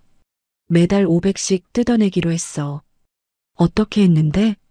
손자 카드 썼지. 이혼하고 손자 안 보여주겠다고 했더니 바로 굴복하더라. 늙은이들 손자한테는 약하잖아. 와 대박. 너 진짜 독하다. 돈 없으면 내가 왜 이 집안에 시집 왔겠어. 본전은 뽑아야지. 저는 눈앞이 캄캄해졌습니다. 손이 덜덜 떨렸어요. 그러니까 며느리가 이혼하겠다고 협박을 한 거였어요. 손자를 안 보여주겠다고요. 남편이 그 협박에 굴복해서 각서를 쓴 거였습니다. 우리 손자 준이는 올해 8살이에요. 남편이 얼마나 그 아이를 귀여워했는지 몰라요. 매주 주말마다 손자 보러 가자고 졸랐거든요. 과자 사주고 장난감 사주고 용돈 쥐어주고 손자가 할아버지 하면서 달려오면 남편은 세상을 다 가진 표정을 지었어요. 그 손자를 볼 수 없다는 말에 무릎을 꿇은 거예요. 평생 자식한테 퍼주기만 하던 그 순진한 영감탱이가요. 이모, 괜찮으세요? 지은이가 걱정스럽게 물었습니다. 저는 고개를 저었어요. 괜찮지 않았습니다. 분노가 치밀어 올랐어요. 남편이 얼마나 마음고생을 했을지 생각하니 가슴이 찢어지는 것 같았습니다. 더 있어요, 이모. 지은이가 화면을 넘겼습니다. 또 다른 대화가 나왔어요. 시어머니는 몰라? 당연히 모르지. 시아버지가 혼자 끙끙 앓고 있어. 어차피 저 늙은이들 얼마 안 살 텐데 뭐. 죽으면 다 내 거야. 키읔키읔키읔 야, 너 진짜 무섭다. 저는 휴대폰을 테이블에 내려놓았습니다. 손에 힘이 들어가지 않았어요. 저 늙은이들 얼마 안 살 텐데. 죽으면 다 내 거야. 이게 사람이 할 소리입니까? 제가 밥 해먹이고 명절 때마다 용돈 줬던 며느리가 뒤에서 이런 말을 하고 다녔어요. 이모, 그게 다가 아니에요. 지은이가 또 화면을 넘겼습니다. 이번에는 부동산 등기부등본이었어요. 이게 뭐야? 새언니 명의로 된 오피스텔이에요. 강남에 있는 거요. 작년 3월에 샀더라고요. 뭐, 수진이 명의로 오피스텔을? 네. 매매가가 4억 5천이에요. 저는 멍하니 화면을 바라봤습니다. 작년 3월이면 남편한테서 돈을 뜯어내기 시작한 지 2달 뒤였어요. 그 돈으로 오피스텔을 산 거였습니다. 그것도 자기 명의로요. 남편이 허리띠 졸라매고 평생 모은 돈을 전연히 빼돌려서 자기 재산을 불린 거예요. 민호는 알까? 모를 거예요. 새오빠 명의가 아니라 새언니 단독 명의거든요. 부부 공동 명의도 아니고요. 머릿속이 복잡해졌습니다. 며느리가 시아버지한테서 뜯어낸 돈으로 자기 명의 부동산을 샀어요. 남편 몰래요. 이건 완전히 계획적인 사기였습니다. 처음부터 끝까지 다 계산된 거였어요. 결혼할 때부터 이 집안 재산을 노리고 들어온 게 분명했습니다. 지은아, 이거 다 저장해뒀지? 네, 이모. 캡처 다 해놨어요. 등기부등본도 발급받아놨고요. 저는 지은이의 손을 꽉 잡았습니다. 고마워. 정말 고마워. 이모, 이제 어떻게 하실 거예요? 저는 잠시 생각했습니다. 이제 모든 퍼즐이 맞춰졌어요. 며느리가 뭘 했는지, 왜 그랬는지, 돈이 어디로 갔는지 다 알아냈습니다. 이제 복수할 차례였어요. 변호사한테 다시 가봐야겠다. 다음 날 아침 저는 김 변호사를 다시 찾아갔습니다. 지하철을 타고 강남까지 가는 동안 가슴이 두근거렸어요. 드디어 반격할 수 있다는 생각에 힘이 났습니다. 법무법인에 도착해서 새로 찾은 증거들을 모두 보여줬어요. 카카오톡 대화 캡처, 등기부등본, 은행 거래 내역, 남편이 쓴 각서까지 테이블 위에 서류들을 쭉 펼쳐놓으니 꽤 두꺼웠습니다. 김 변호사가 자료를 하나하나 검토했어요. 표정이 점점 심각해지더니 눈이 휘둥그레졌습니다. 이건 정말 대단한 증거들이네요. 협박에 의한 강요, 사기, 횡령까지 해당될 수 있어요. 그럼 뭘 할 수 있어요? 우선 형사고소가 가능해요. 협박죄, 공갈죄로요. 민사소송도 가능하고요. 부당이득 반환 청구를 할 수 있어요. 김 변호사가 서류를 정리하며 말을 이었습니다. 그리고 상속 결격 사유도 충분히 인정될 수 있어요. 이 정도면 법원에서도 인정해 줄 거예요. 유류분 청구도 막을 수 있을 것 같아요. 가슴이 벅차올랐습니다. 드디어 길이 보이는 것 같았어요. 그리고 한 가지 더요. 김 변호사가 안경을 고쳤으며 말했습니다. 며느리 분명히 오피스텔 있잖아요. 이게 시아버지 분 돈으로 산 거라는 게 입증되면 사회행위 취소 소송을 할 수 있어요. 그러면 그 오피스텔을 빼앗을 수 있어요. 오피스텔을 빼앗는다고요? 네. 원래 시아버지 분 재산인데 불법으로 빼돌린 거니까요. 법원에서 인정하면 원상회복 명령이 나와요. 며느리분이 오피스텔을 팔아서 돈으로 돌려주든지 아니면 소유권 자체를 넘겨야 해요. 그게 가능해요? 충분히 가능해요. 자금 출처가 시아버지분 계좌에서 나온 게 확실하니까요. 거래 내역이 증거가 되죠. 저는 고개를 끄덕였습니다. 2억 원에 3천만 원, 거기에 오피스텔까지. 한 푼도 안 남기고 다 토해내게 만들어야겠어요. 변호사님, 소송 진행해 주세요. 형사고소랑 민사소송 다요. 알겠습니다. 서류 준비하는데 일주일 정도 걸릴 거예요. 그동안 상대방한테는 아무 말씀 마세요.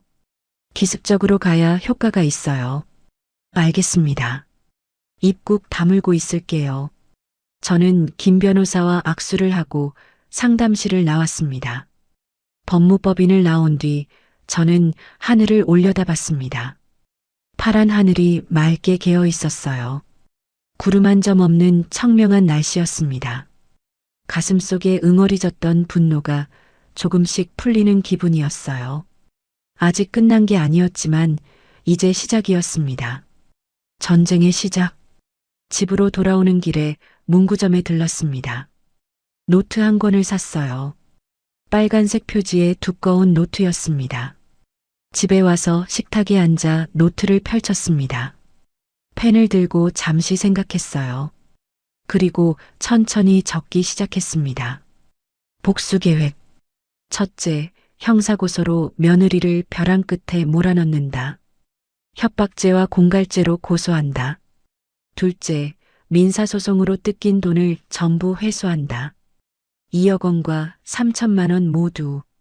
셋째, 오피스텔을 빼앗는다. 사회행위 취소 소송을 진행한다. 넷째, 유언장을 새로 써서 아들한테 한 푼도 안 준다. 다섯째, 모든 재산을 사회에 기부한다. 불우이웃 돕기 재단에 전액 기부한다. 저는 펜을 내려놓고 남편 영정 사진을 바라봤습니다. 영정 속 남편은 편안하게 웃고 있었어요. 칠순 때 찍은 사진이었는데 그때만 해도 건강했어요. 손자 준이를 무릎에 앉히고 찍은 사진도 있었는데 저는 일부러 혼자 찍은 사진을 골랐어요. 남편의 미소가 가장 자연스러웠거든요. 여보, 당신이 당한 거 내가 다 갚아줄게요. 전현이 뜯어간 돈 한 푼도 안 남기고 다 토해내게 만들 거예요. 그리고 저놈들한테는 유산 한 푼도 안 줄 거예요. 차라리 불우이웃 돕는 데 쓰는 게 낫잖아요. 당신도 그게 좋지요? 눈물이 흘러내렸습니다. 하지만 이번엔 슬픈 눈물이 아니었어요. 결연한 눈물이었습니다. 더 이상 당하고만 있지 않겠다는 다짐의 눈물이었어요. 남대문 시장에서 40년을 버틴 여자가 이 정도 일에 무너질 리 없었습니다. 저녁이 되자 휴대폰이 울렸습니다. 화면을 보니 아들 민호였어요. 저는 전화를 받지 않았습니다. 벨소리가 울리는 동안 영정사진 속 남편 얼굴만 바라봤어요. 몇 번을 더 울리다가 끊어졌습니다. 그리고 곧 문자가 왔어요. 어머니, 전화 좀 받아주세요. 드릴 말씀이 있어요. 저는 문자를 읽고 콧웃음을 쳤습니다. 드릴 말씀이 있다고? 이제 와서 뭔 말을 하려고. 돈이 떨어졌나? 아니면 뭔가 눈치를 챈 건가? 저는 답장을 보내지 않았어요. 대신 휴대폰을 서랍에 넣어버렸습니다. 당분간 연락할 생각이 없었어요. 일주일만 기다려라. 그때 되면 니들이 무슨 짓을 했는지 똑똑히 알게 될 거야. 경찰서에서 조사받게 될 거고 법원에서 재판받게 될 거야. 저는 창밖을 바라보며 중얼거렸습니다. 밤하늘에 별이 떠 있었어요. 남편이 저기서 보고 있을 것 같았습니다. 저는 작게 미소를 지었어요. 여보, 조금만 기다려요. 이제 곧 끝낼게요. 당신이 당한 수모, 내가 반드시 갚아줄게요. 저는 눈을 감고 두 손을 모았습니다. 마음속으로 남편에게 약속했어요. 반드시 승리하겠다고. 이제 진짜 전쟁이 시작됩니다. 기다려라, 최수진아. 일주일 뒤 드디어 그날이 왔습니다. 김 변호사가 형사고소장과 민사소송장을 접수했어요. 협박죄, 공갈죄로 며느리를 고소했고 2억 3천만 원 반환 청구 소송도 함께 제기했습니다. 오피스텔 사회행위 취소 소송도 별도로 진행했어요. 서류에 도장을 찍을 때 손이 떨렸습니다. 드디어 시작되는구나 싶었어요. 고소장이 접수되고 사흘 뒤 경찰에서 연락이 왔습니다. 피고소인 최수진을 조사할 테니 고소인도 출석해 달라는 거였어요. 저는 기다렸다는 듯이 경찰서로 향했습니다. 가는 길에 남편 생각이 났어요. 여보, 이제 시작이야. 당신이 당한 거 내가 갚아줄게. 경찰서에 도착하니 대기실에 아들 내외가 앉아 있었어요. 며느리 수진이의 얼굴이 창백했습니다. 평소에 바르던 화장도 안 한 것 같았어요. 아들 민호는 고개를 푹 숙이고 있었습니다. 의자에 쭈그리고 앉은 모습이 초라해 보였어요. 저와 눈이 마주치자 민호가 벌떡 일어났습니다. 어머니, 이게 무슨 짓이에요? 경찰서까지 부르시면 어떡해요? 저는 차갑게 대답했습니다. 무슨 짓은 니들이 한 거지. 나는 당한 만큼 돌려주는 거야. 며느리가 끼어들었어요. 눈에 도끼가 서려 있었습니다. 어머니, 이러시면 안 되는 거 아시잖아요. 저희가 뭘 잘못했다고 고소를 해요? 뭘 잘못했냐고? 네가 뭘 했는지 모르냐? 저는 가방에서 서류 뭉치를 꺼냈습니다. 카카오톡 대화 캡처, 은행 거래 내역, 등기부등본. 하나하나 며느리 앞에 펼쳐놓았어요. 이거 다 뭐냐? 손자로 협박해서 시아버지한테 각서 받아낸 거. 매달 500만 원씩 뜯어간 거. 그 돈으로 네 명의 오피스텔 산 거. 다 증거 있어. 저는 차갑게 말했습니다. 목소리가 떨리지 않도록 애썼어요. 며느리의 얼굴이 하얗게 질렸습니다. 손이 덜덜 떨리는 게 보였어요. 입술이 파르르 떨렸습니다. 아들 민호가 서류를 집어들더니 읽기 시작했습니다. 카카오톡 대화를 읽던 민호의 얼굴이 점점 굳어졌어요.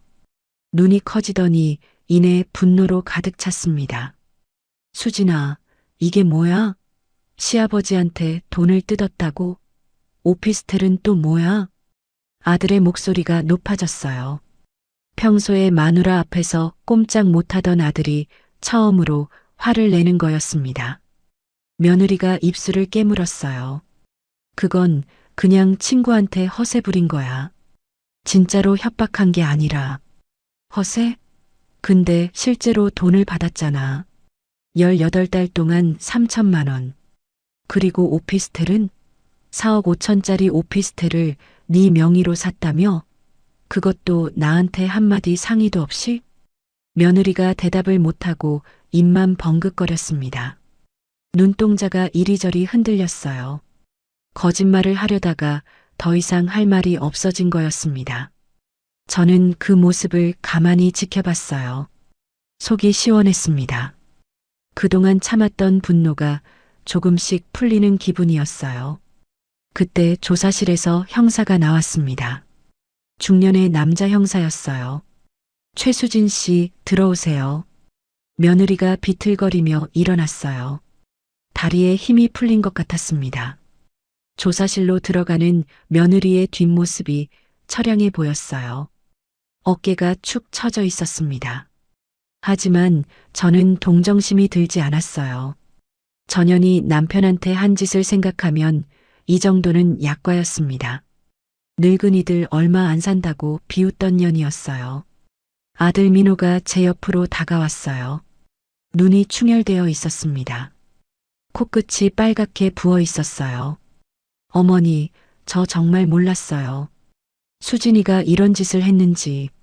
몰랐으면 됐어. 근데 너도 잘못이 있어. 아버지 장례식에 안 온 거. 그건 내 잘못이야. 그게. 민호가 말끝을 흐렸습니다. 변명할 말이 없는 거였어요. 그리고 3년 전에 빌린 2억 원. 그거 언제 갚을 거야? 민호가 고개를 떨궜습니다. 대답이 없었어요. 저는 한숨을 쉬었습니다. 이 녀석을 어떻게 키웠는데, 밥 먹이고 공부시키고 결혼까지 시켜줬는데 이 꼴이구나.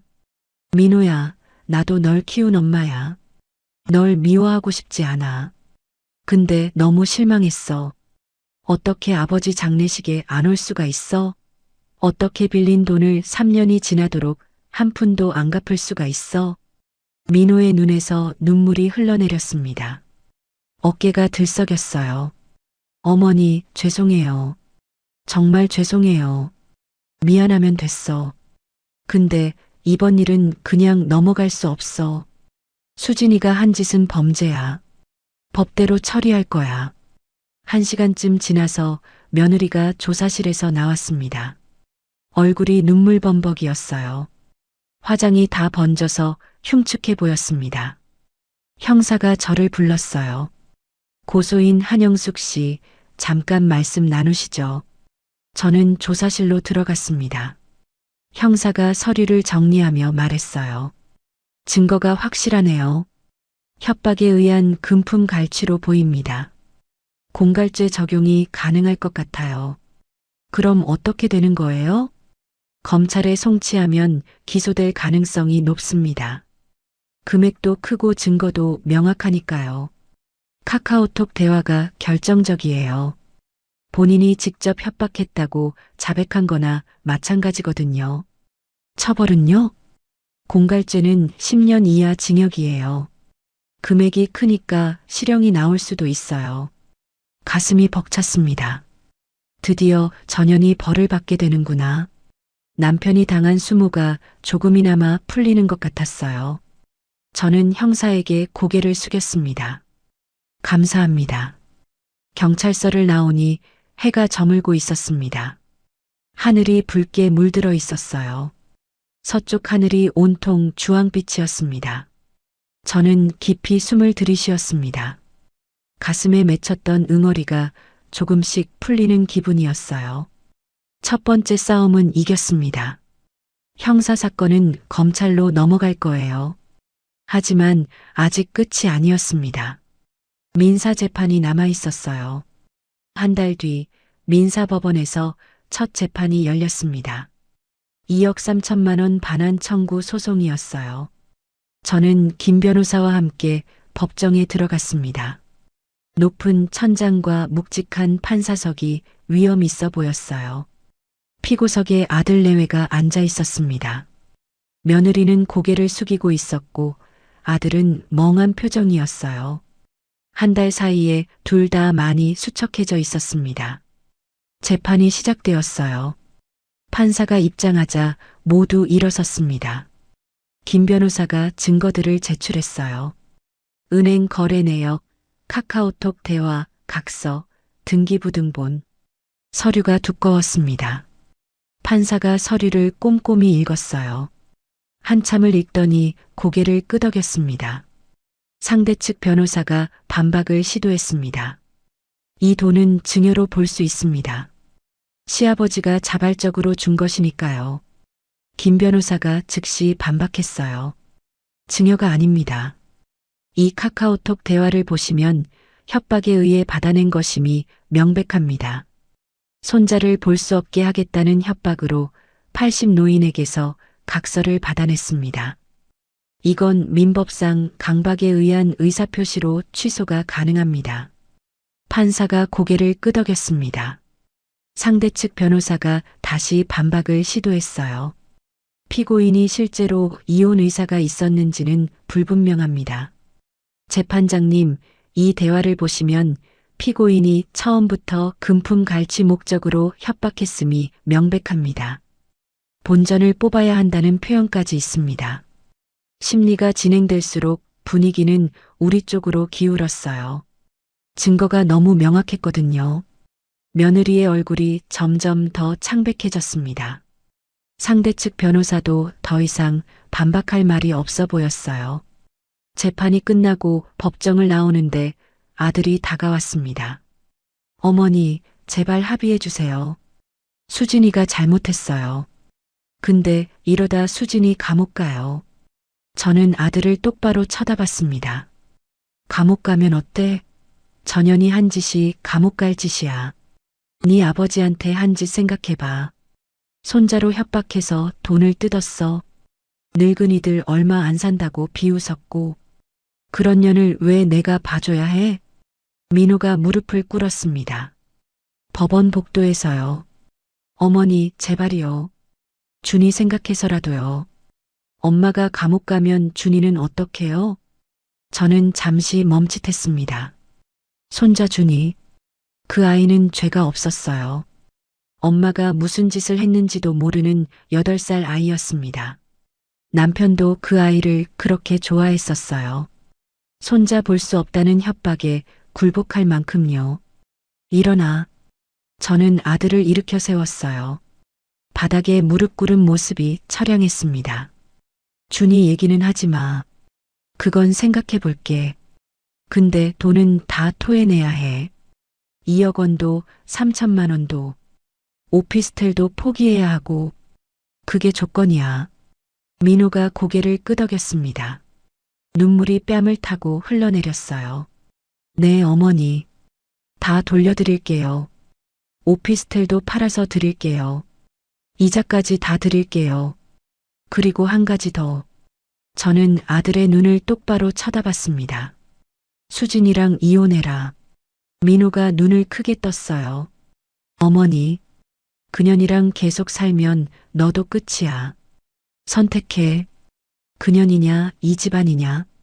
민호가 고개를 떨궜습니다. 한참을 아무 말 없이 서 있었어요. 그리고 천천히 입을 열었습니다. 알겠어요, 어머니.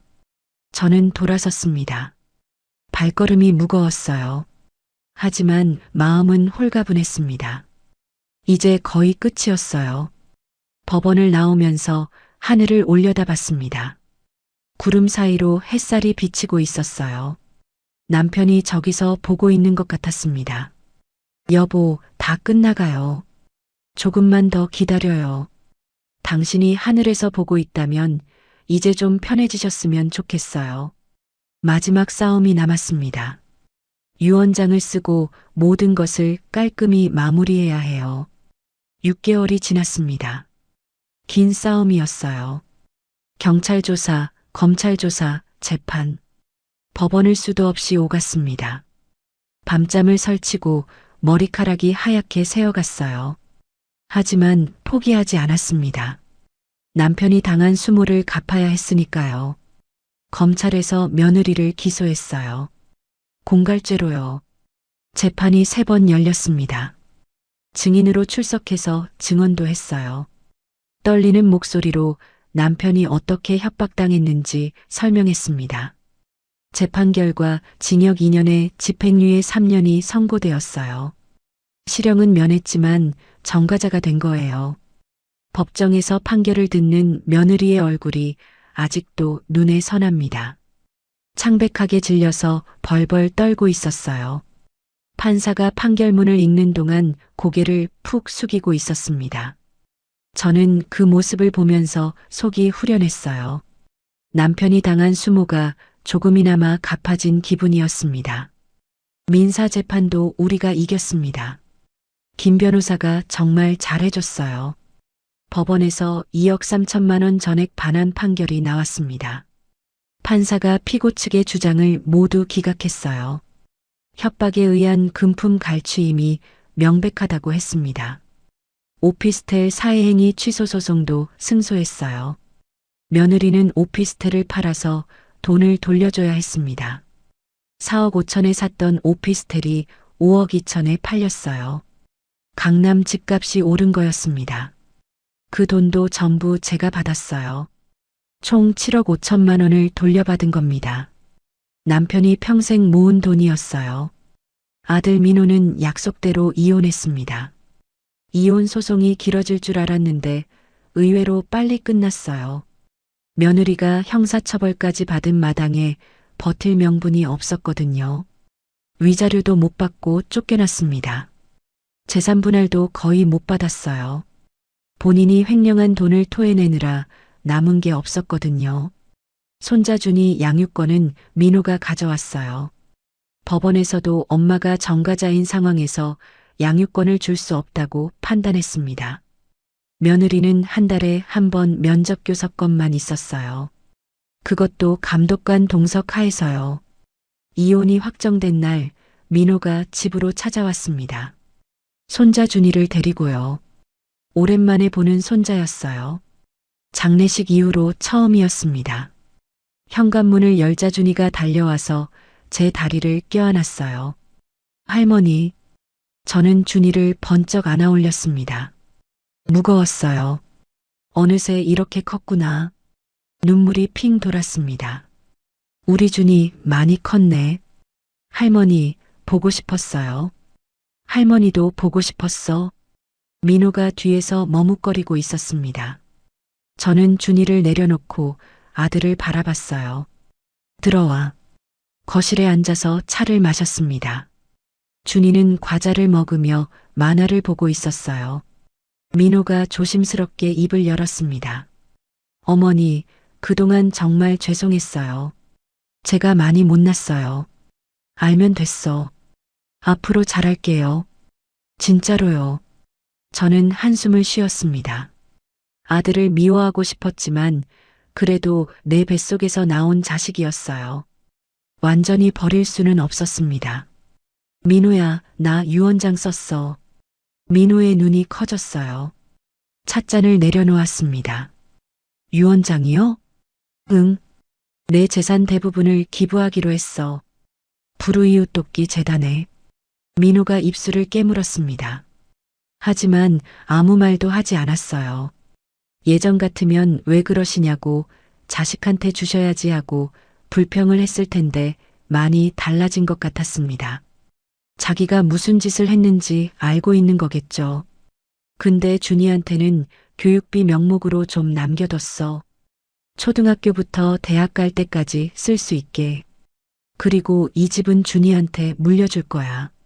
30평 아파트지만 그래도 서울에 집 한 채는 있어야지. 어머니, 너한테 주는 게 아니야. 준이한테 주는 거야. 내가 이 집 팔아먹으면 안 돼. 민호가 고개를 끄덕였습니다. 눈에 눈물이 고여 있었어요. 감사합니다, 어머니. 정말 감사합니다. 고맙긴. 앞으로 잘해. 준이 잘 키우고. 다시는 이상한 여자 만나지 말고. 네, 어머니. 일주일 뒤 저는 법무법인에서 공증받은 유언장을 받았습니다. 김 변호사가 꼼꼼하게 작성해줬어요. 재산의 70%는 불우이웃 돕기 재단에 기부하고 나머지는 손자 준이에게 남기는 내용이었습니다. 아들 민호에게는 한 푼도 주지 않았어요. 유류분 청구를 해도 상속 결격 사유로 막을 수 있게 준비해뒀습니다. 유언장을 들고 집으로 돌아오는 길에 남편 산소에 들렀습니다. 화장을 해서 납골당에 모셔뒀거든요. 버스를 타고 경기도에 있는 납골당까지 갔어요. 오랜만에 찾아가는 거였습니다. 소송하느라 바빠서 자주 못 왔거든요. 납골당에 도착하니 한산했습니다. 평일 오후라 사람이 별로 없었어요. 저는 남편 납골함 앞에 서서 말했습니다. 여보, 다 끝났어요. 전현이 뜯어간 돈 다 받아냈어요. 2억 3천만 원이랑 오피스텔까지 7억 5천만 원을 돌려받았어요.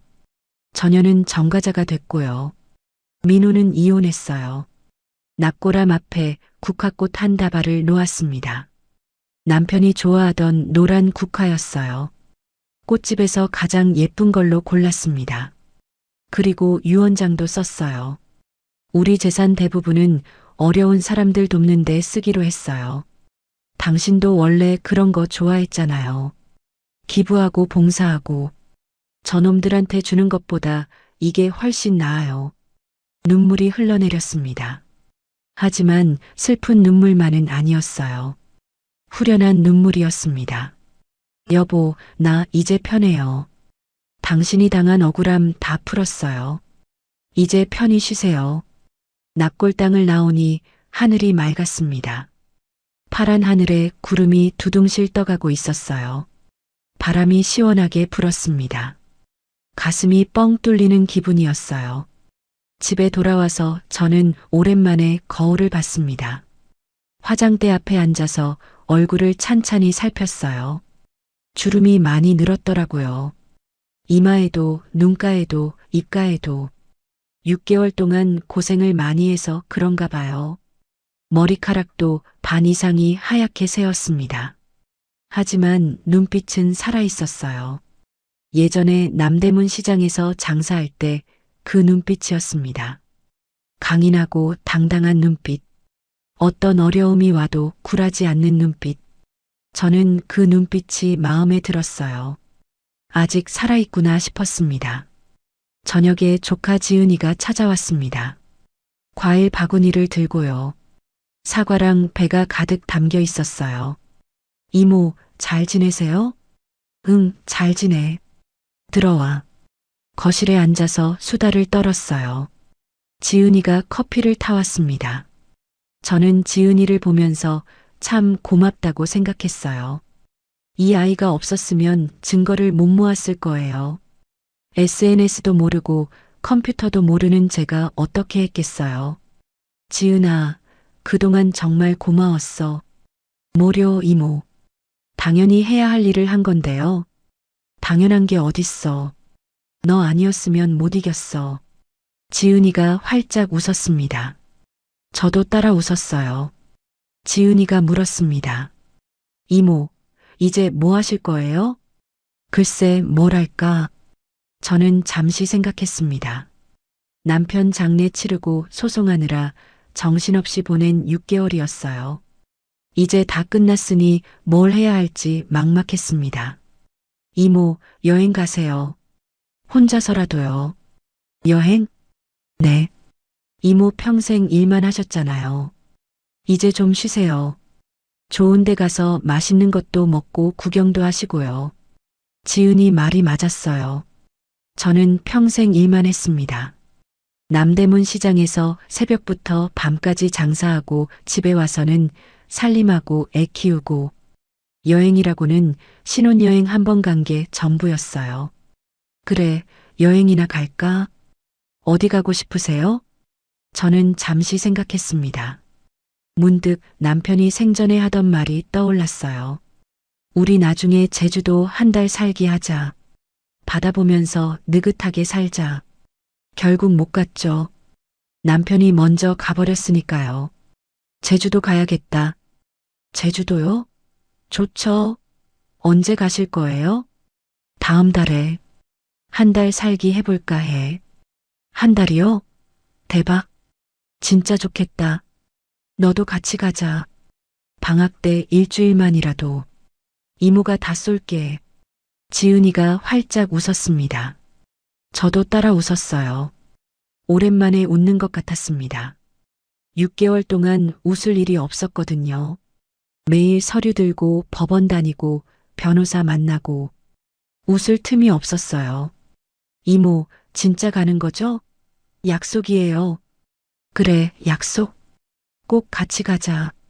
지은이가 돌아간 뒤 저는 컴퓨터를 켜봤습니다. 지은이한테 배운 대로 인터넷을 열었어요.